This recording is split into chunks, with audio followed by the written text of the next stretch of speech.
Welcome home to USA Global TV and Radio, a place where dreams take flight, with authentic storytelling, diverse perspectives and meaningful conversations, where global stories unite and bridges are built beyond all borders.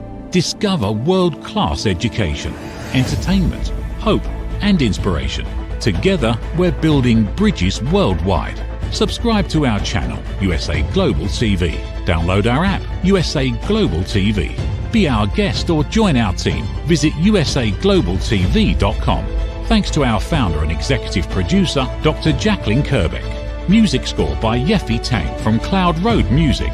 Voiceover artist Mike Porter. Creative direction by Paul Garcia. USA Global TV and Radio, your home for global connection. All rights reserved. This video and its contents are the exclusive property of USA Global TV and Radio. Unauthorized use, duplication or redistribution in any form is strictly prohibited.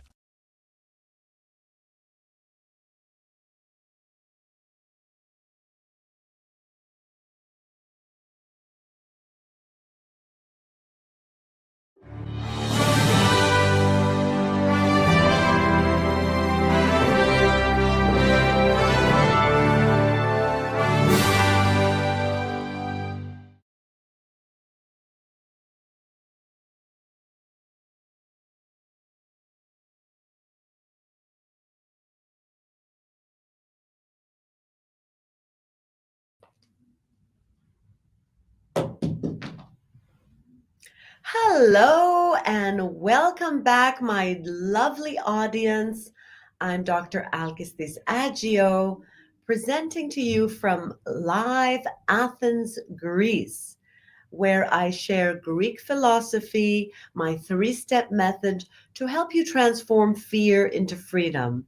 Before we get into today's show, I want to remind you to subscribe to this YouTube channel, USA Global TV and Radio, and also to the channel of my producer, Dr. Jacqueline Kerbeck. I also wanted to thank you dearly for making my show one of the top 10. I got this beautiful t-shirt from my producer, top 10 shows on USA Global TV and Radio. I'm so proud. Let's welcome our guest today, Patrick SANGIMINO. I hope I'm pronouncing this correctly. He is a retired journalist. Welcome, Patrick. And you're also an author. Tell us, and you did pronounce it perfectly, so thank you for that. Io parlo italiano, I speak Italian, so nice. I imagine our forefathers were from Italy and immigrated to the United States. Did I get that right? Yeah. Great. Absolutely. With Greeks and Italians, una faccia, una razza. Yeah, I love Italy. I love traveling there. Have you been to visit your forefathers' land? I have not yet, but everybody in my family has and mocks me because I haven't yet. So okay, it will be one of those things I do soon. It's definitely on my bucket list. Okay, can you pull back a little from the camera so we're just the same size? Okay, wonderful. Tell me a few words about your book so that we can then proceed with my three-step method and how it can help you transform your life for the better. Absolutely.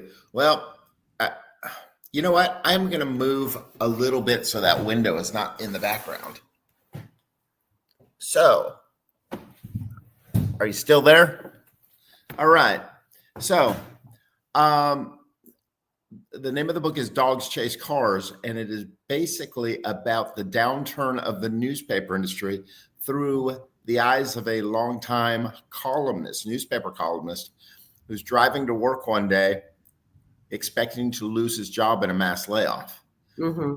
The book takes place over a single day, but flashes back over his life to the stories he's covered, the relationships he's garnered along the way, the ones he's failed with, and the ones that helped him get to where he is. Oh, that sounds fascinating. So it's a biop, in a way. It's a loose biop. Very loose. I mean, the story itself.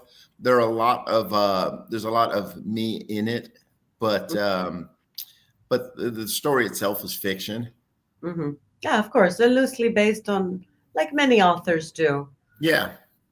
So today, I want to share through working with you uh, my three-step method, which is based on Greek philosophy, the three golden principles of Greek philosophy to transform fear, anxiety, frustration into calm, confident, self-sovereignty, freedom, and everything positive, happiness, what we all want.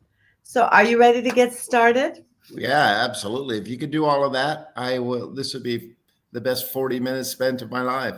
I hope so. Let's make it because it's going to be what we make it. And if you take it seriously, it can really actually transform. So let's think of what's your biggest complaint right now in life? What's the thing that's frustrating you most, or a fear, something you're angry about, or just generally a complaint? Not necessarily complaint, but retirement creates a uncertainty of the future. What you're going to, uh, yeah. How do you fill out your days in a fruitful way? Okay. And it's why I write now. So, but making sure that I'm productive when I'm on the clock for me and not for my employer. I see. That's a very good topic, and I'm sure that many people are dealing with the daunting experience of retirement or semi retirement when you've lived a very energetic life and you've had a lot of deadlines and a life full of purpose and drive, and then suddenly you're either retiring or semi retiring. It's a change, and any change is frightening to some degree. Absolutely. Yeah. It's fairly unknown a Right. lot. Yeah. And what would you say the actual fear would be? Like, what's the thought? What's the actual narrative in your mind that, it, like late at night, the thing that keeps you up, the thing that makes you feel just unsettled? What would you say the actual thing is? Um, It's like, what Nothing am really I going to do? What is my life? Is No, it? I have lived my life on a deadline schedule, Mhm. my professional life. Yes. And suddenly that deadline is not there anymore. Mhm. And adjusting to that takes some time. So, in one or two sentences, what Yes. is the most frustrating or frightening narrative that goes through your mind sometimes? I think sitting around and being unproductive. Um, Okay, I'm in the final, uh, nobody knows how long they're going to be on this earth, hmm, but it's safe to say that I am in at least late autumn, early winter of my right. life, and I want to make sure that I'm productive in that time.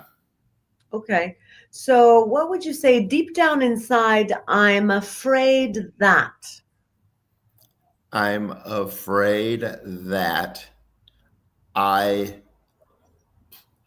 I want to remain relevant. How's that? I'm I'm afraid that I afraid that will be I I won't. will not be. I will no longer be relevant. That's the fear. Yes, Spot yes, on. See, it's very simple. I mean, once we focus on it, I'm afraid that I won't be relevant. I won't be useful. yes, Nobody will need me. I yeah, will just be forgotten. yes, I'm no longer that important anymore. So I'm yes. afraid. I think Hemingway wrote that a man suffers two deaths: one when he actually dies, and the other time when the last time they say your name. And how do you keep people from saying your name, or how do you maintain that relevance when you're gone, that they continue to say your name? Right. So let's just go right to the inner narrative. Deep down inside, I'm afraid that I will no longer be relevant, that I will be forgotten, that I won't be useful. I Yes, think that's really what's on in the inner narrative. Now, yes. if that happens, what will be the bad outer consequences? Like if no one is saying your name, no one considers you useful, no one considers you important enough to mention you or to call you, what will be the bad outer consequences? What will it look like on the outside? Like the phone isn't going to be ringing, no You, one's going to you, call me, that kind of thing. What are we going to see? What are the consequences? well, I don't know what the consequences would be. If you could hypothesize, what would the bad consequence if they've forgotten you? So the phone isn't going Yeah, to be you right. have just become an afterthought, Okay. Say and I have just become an afterthought. yes, Okay. and And if that happens, what's the worst consequence for you? What's it going to feel like? probably a loss of power, a loss of I'll uh, feel helpless. Say in the eye. helplessness. Yes, I'm going to helplessness. feel helpless. I'm going Yes. to feel sad. Am I Yeah. getting it right? I'm going to Yeah. be a Well, little I think so. I think there's a desire by everybody to feel wanted forget everybody. and We're doing needed. you. We're doing you, Patrick. This is a personal session, I and understand that, and right. I'm saying there's a desire to feel wanted and needed, and I think that would be a hard pill to swallow if Right. suddenly I woke up and wasn't wanted or needed anymore. On a deeper level, if that happened, what would it imply about you? If nobody called anymore, hypothetically, what would it imply about you, your value, the value? What would it imply about you It if would that? make me question if the first 60 years of my life were as worthwhile and meaningful as I always thought they were. Okay, you're being very honest, and this is very brave of you. And believe me, your transformation will help other people who are in a similar predicament or have similar thoughts. Let's just say. So, I'm just congratulating you that you're moving along bravely. Now, how do you feel when you believe that thought is true? How do you feel when you believe the thought that I wasn't important, I didn't have any meaning? What does that do physically? Physically, like, do you get a headache? Do you feel bad? Do you feel a little No, heavy? I think you lose your will to move forward. And Say I think say I. I lose my I will. would lose. I would Yeah, lose. I would lose my will to move forward. I would imagine it, and we. I have always believed that you should learn something every day. You should strive to keep moving forward by learning every day, and whether it's reading or watching something or listening to a very insightful doctor, it's Mhm. these things matter. So Absolutely. So yes, now we're going to go now to the transformation. We're going to take that fear, that frustration, that anxiety that you may be feeling and that may other people too. I feel maybe useless. I feel unimportant. I feel maybe irrelevant. And it would, if I feel this, it would say that I am of little value, that my whole work for the past years has been of little value. So now that's the narrative that sometimes is going in your mind. Now we're going to do a turnaround. We're going okay, to transform that fear-based narrative. And we're going to do that by asking 3 questions. And this is based on the Socratic method. The Greek philosopher Socrates invented a method for self-realization, self-reflection, self-liberation. okay, So the first question, because Socrates and the Greek philosophers in general were all about getting to the truth, the objective truth. So my first question is that story that you sometimes ruminate over, or that there's that story, that narrative that you keep telling yourself? I wasn't relevant. My life was not of any value. I have not helped anybody in my life. And maybe I don't have value. Is that true? Is that statement true? No, no, No, none of this has ever been true. I you it's asked not me true. what I feared, but fear and reality, the reality of the situation is none of this is has come to fruition.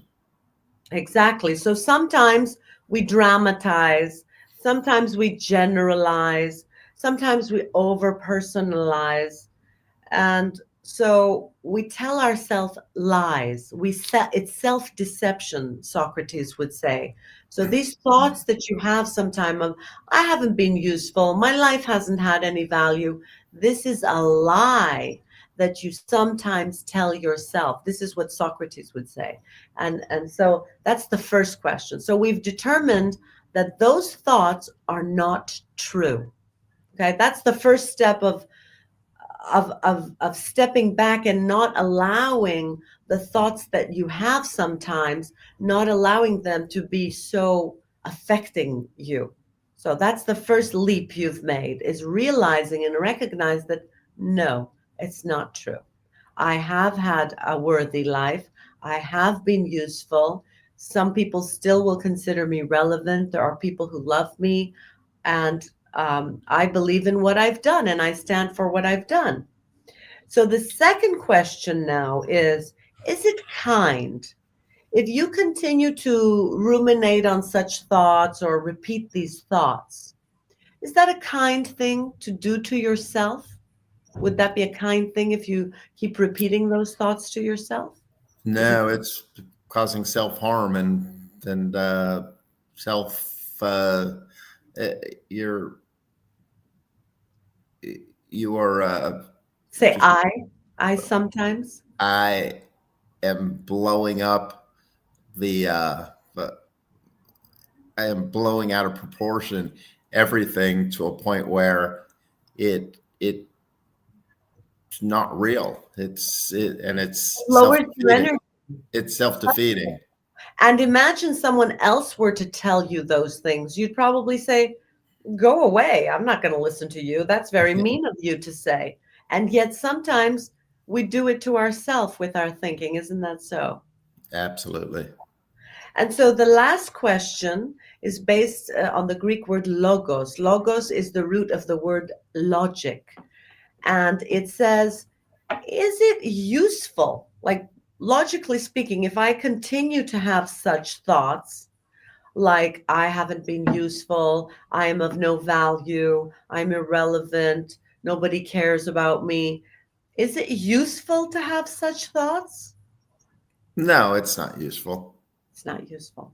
So, what have we determined through this self reflection? This is what philosophy is, asking questions, being curious. And we have now determined that some of those narratives that you've been playing in your mind, and that we all do, especially later on in life sometimes, um, you have determined that they are not true, it is not kind, and not useful to you to continue to have those thoughts. So now I want us to come up with a new statement, because sometimes those thoughts will creep in on you again late at night, or sometime when you feel a little weak. They may creep in on you again. So we have to be ready with an alternative narrative.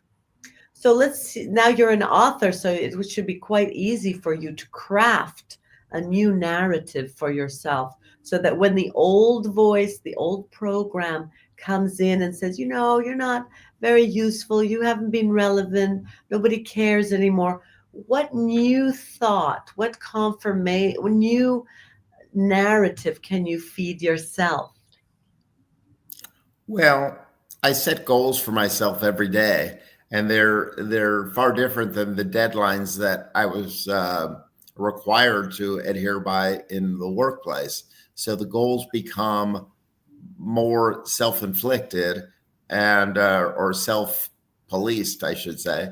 Um, Okay, I'm so, not speaking about your goals. Listen carefully, Patrick. I'm saying when that old narrative sometimes creeps up, I'm not useful. No one, I haven't been done anything with my life. No one yeah, called me. I understand that. Can you say as another narrative, like for example, I have been important, I continue to make a difference, I continue to write books, I continue to be on television shows and affect audiences, something like this is what I mean. Just yeah, give absolutely. I was getting to that, and um, uh, kind of prefacing what I was about to say is I could lay down at night and say, "You wrote 1,000 words today. That's a good thing. You bravo, made progress towards your end result. The bravo. deadline that is self-imposed, you reached because you wrote those 1,000 words. And tomorrow you're going to write another 1,000 words, and you're You're going a to, creator, you're a creator, you're still creating, you can tell. yes, I'm yes, still creating. I'm still relevant. I still have my readers, my viewers, like that kind of thing. I'm yes. making a difference, like that kind of thing. Hmm. So this is your new narrative. This is the thing you're going to keep repeating. So when the old, it's like a roommate you have in your head. When that old roommate tries to come in and tell you, you're going to be like, oh no, back off. This is what I really believe. Thank you, but I'm not going to take that old plate of food. I'm serving me this dish, right? Yeah, yeah, I It's like all that. about self-correcting. It's like you edit your script, Patrick, in the books you write and the articles you write. Right. You're literally, that's what my method is here to show, is that we can edit our thoughts. Just because we have a thought, it doesn't mean it's true. See, most people believe their own thoughts. And Socrates and Greek philosophy is all about, hey, hang on, is that true? You know? And that's why Greek philosophy is so important, and it's the birth of Western civilization, because it's, in a way, it's scientific. It's being more objective. You know, it's not about look. Oh, for example, in ancient times, if someone had epilepsy, they'd say, "Oh, he's possessed by some demon." And then the Greek philosophers came around who thought more scientifically, and they were like, "Hang on, is that true? He's possessed by a demon, or maybe there's something wrong with his nervous system." So it's all about this demythifying, debunking all the lies about what we think for ourselves and for the world. That's so it's all, Greek philosophy is all about clarifying, transparency, and being objective. And here you have been a living example of taking some thoughts you have and saying, time out. I'm not sure I believe that thought I had, that I'm useless or haven't had a life of relevance, that I haven't made a difference. I have written so many books. I have had so many subscribers. I have had people who love me. I have made a difference. So that's what it's about. How do you find the system? It's quite easy, isn't it? Three-step method. Yeah, very simple. Just changing the narrative and putting a positive spin on it too. Yes, make it empowering. Yeah, Not lying to yourself, not saying new lies like I'm the greatest author of all times. It's not that. It's that would be a lie. But I have written some books of relevance. I have changed people's views. I do have value. I have been told that I have value. I do have some people. I love myself. So we don't have to say another lie in the positive direction. It's about being more objective, but empowering ourselves too, of course. absolutely. Thank Yeah. you. It's about being like objective, but appreciative too, like appreciating our life and what our the truth about our life. We don't have to sell another spin on ourselves. We don't have to lie again. And this, my method is in my book. This book, it's called From Fear to Freedom. Fear to Freedom.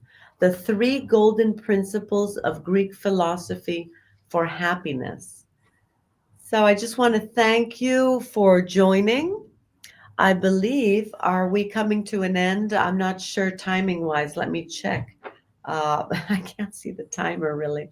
25:32. 25:32. I don't even know what that is. I have to check You have my. 10 minutes you got to kill with me Oh, now. good. Because I was worried. Like sometimes I worried that we can't go through the 3 steps. But since we have 10 more minutes, I'd like to see a little about a little more how you think about these things. How about do you reflect on your own thinking sometimes? Do you do that? I'm not sure I understand the question. Do you sometimes do self-reflection about your own? Absolutely. I think yeah. I reflect on just about everything. Mhm. We're our own worst critics, and sometimes we're our best critics too.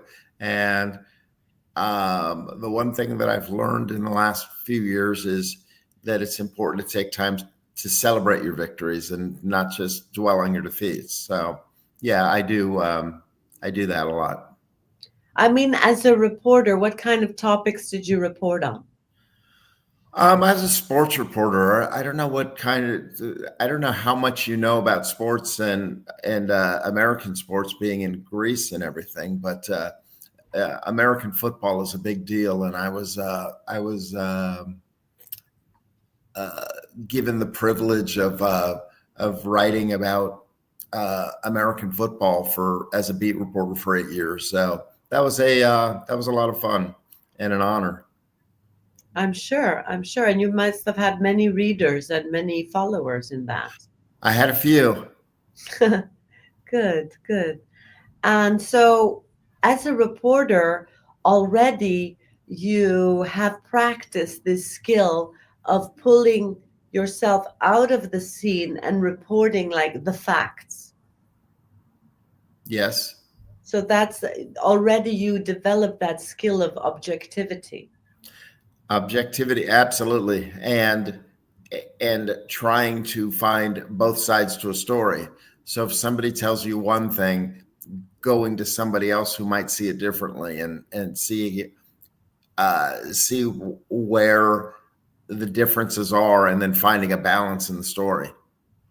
That's exactly aligned with what the philosopher does, because the Greek philosopher is objective and says, look, hang on, I have this perspective that this is negative, but we have to take the other perspective that maybe it's an opportunity. Maybe it's not as bad as it seems. Maybe this bad thing is actually a good thing. And or maybe it's something else completely. So I think that you reporters and people who reflect like yourself, it's a very wonderful skill to be able to pull back from the screen.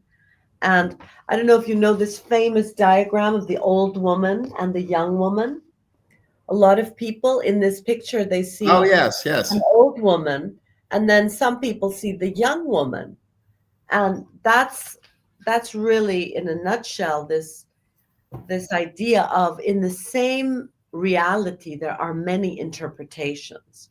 And the Stoics used to say, the Stoic philosophers often said that it's not events that upset us, but our perspective of events.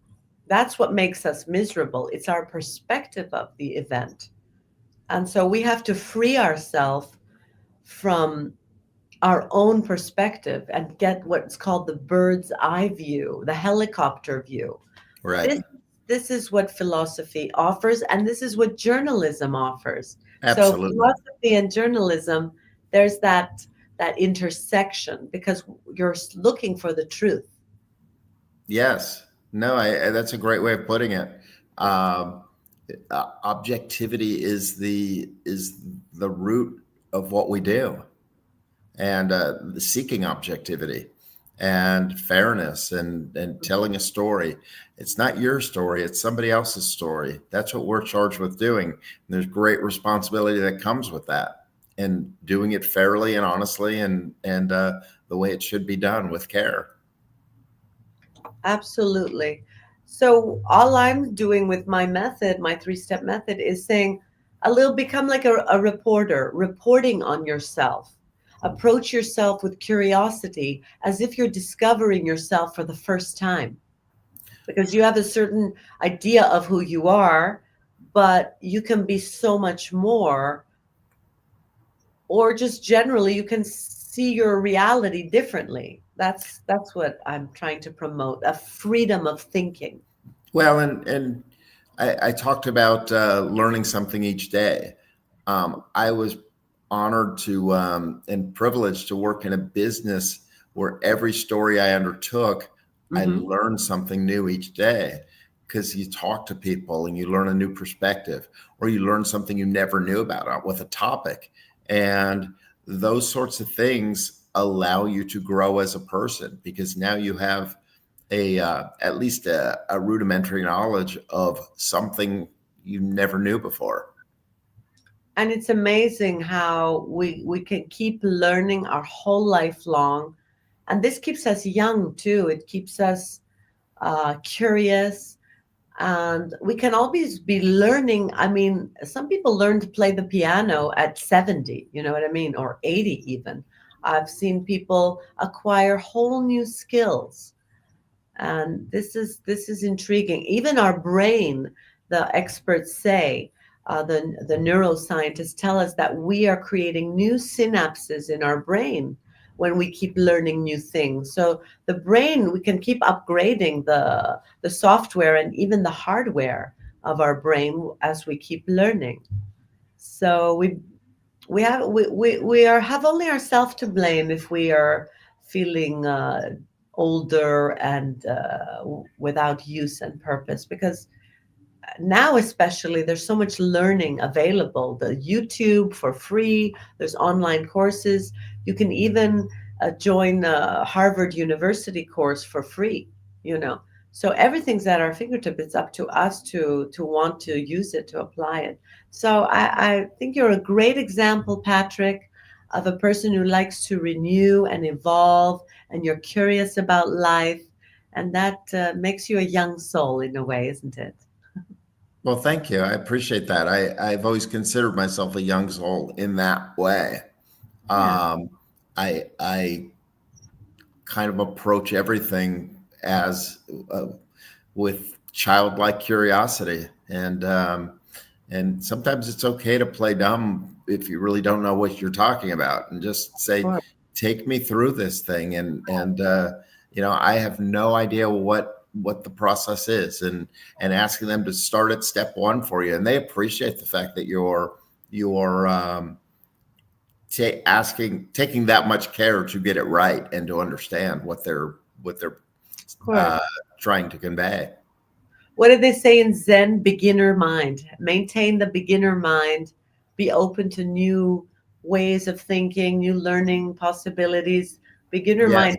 I've learned, 5 languages. And like when I lived in Italy, I made a lot of mistakes when I was speaking Italian, but I didn't care. I just kept talking, I didn't feel embarrassed to make mistakes. And Right. now I speak very good Italian. I mean, quite good Italian. And that's only because I didn't have the problem of sounding dumb, sounding stupid, sounding like I knew who I was. I didn't mind making mistakes, even if some people would laugh. Although the Italians were very encouraging. They're very, they're like, oh, you're doing great. Tutto Uh-huh. bene. I They loved my, kind of helped you through it, huh? oh, absolutely. They're the most friendly. Good deal. Yeah. I learned German like that too. I mean, it's just, that's the thing, not to be embarrassed to make mistakes. I mean, Absolutely. lifelong. Yeah, and it's okay not to know all the answers. Right. It's why we ask questions. It's why we are curious about things. It's okay to rely on somebody else's expertise and to not think you have to know everything they're talking about.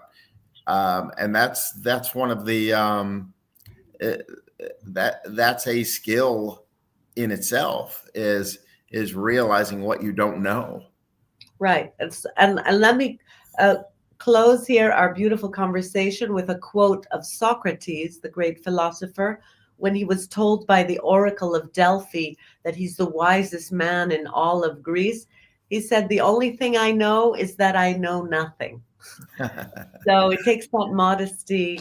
And I wish you to continue in this beautiful path of learning, growing, and making a difference to all your readers and your friends. Well, I appreciate you, and thank you so much for your time today. Thank you for sharing your process with others, and I'm sure you've inspired others through your steps today. Well, you're very kind. I hope I've inspired at least one.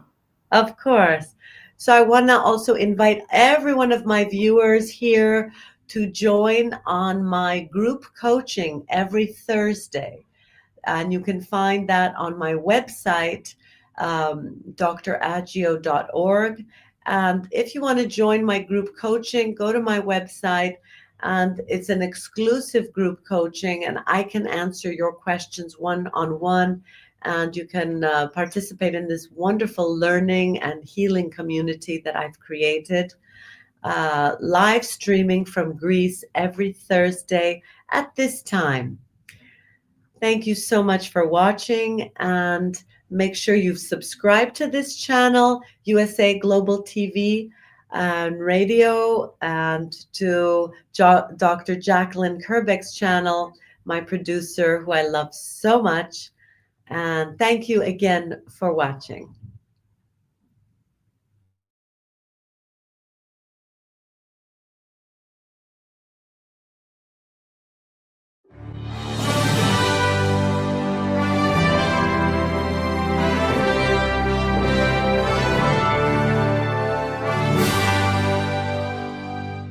Which of these 5 statements sounds mostly like you? 1. I often wake up in the middle of the night worrying about my future. 2. I'm angry or resentful towards a specific person. 3. I have anxious, obsessive, compulsive thoughts throughout the day. 4. I have an addiction like smoking, drinking, shopping, sugar, or social media. And 5, I feel that I'm wasting away my life. Hello, I'm Dr. Alkistis Agio, and for over 25 years, I've been coaching and training people from all over the world to transform their fears, insecurities, anxiety, and anger into mental and emotional freedom. I'm confident that my simple 3-step method based on Greek philosophy can help you to transform into the joyful, confident, free human being that you deserve to be. I want to invite you to join my weekly online coaching group to finally get the results that you want. Look, you've tried it alone so far, and you've had some okay results. But let's face it, you're still feeling stuck right now, spinning your wheels. Einstein said that insanity is doing the same thing over and over again and expecting different results. Now, unless you realize this as a fact, that you are a prisoner of your own mind, you can't move forward. I'm here to support you, as well as the whole community that we are co-creating. Stop feeling stuck. Stop feeling depressed. You don't have to do it alone, and alone isn't working anyway. Sign up today, and I'll meet you on the inside of our amazing weekly group call. I guarantee that you'll make progress from the very first session.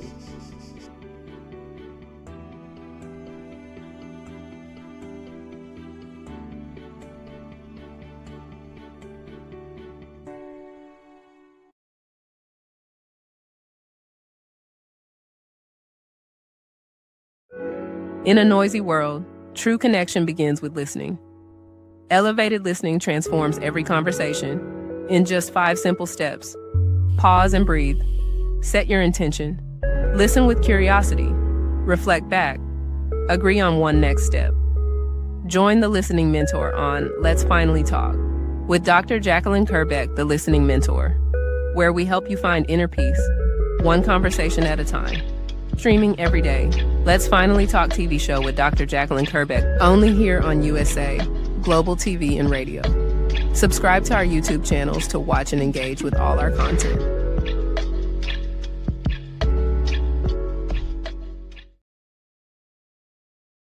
Thank you, viewers and listeners of USA Global TV and Radio, for joining us today. We're honored to have your time and attention as part of our global community.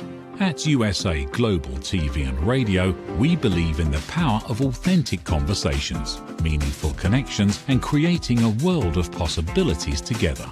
Want to be part of something bigger? Join our team of elevated listeners at usaglobaltv.com, a space where your voice matters and your ability to listen transforms relationships.